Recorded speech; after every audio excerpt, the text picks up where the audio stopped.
खबर यह है कि चेयरमैन आला सानवी तालीमी बोर्ड कराची सैयद अशरफ अली शाह ने इंटरमीडिएट के नताइज पर तलबा के तहफ़्फ़ुज़ात दूर करने के लिए सीनियर प्रोफेसर्स पर मुश्तमिल 12 रुकनी इंक्वायरी कमेटी कायम कर दी है।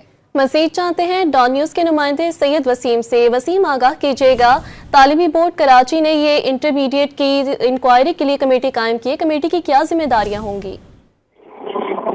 जी बिल्कुल, देखिए, आला सानवी तालीमी बोर्ड कराची के चेयरमैन सैयद शरफ अली शाह ने इंटरमीडिएट हिस्सा अव्वल के सालाना इम्तिहानात 2024 के science pre medical pre engineering science general home economics और कॉमर्स के जो प्राइवेट और रेगुलर के तलबा हैं उनके जो नताइज पर तहफ़्फ़ुज़ात हैं उसके लिए 12 रुकनी एक इंक्वायरी कमेटी तश्कील दे दी है।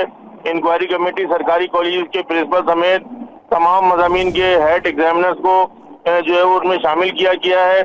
इंक्वायरी कमेटी स्क्रूटनी के लिए जमा करवाए गए पर्चों की जांच पड़ताल करके तलबा की शिकायत दुरुस्त है या गलत इसका फैसला करेगी। जी सैयद वसीम, तफसीलात से आप आगाह कर रहे थे, शुक्रिया।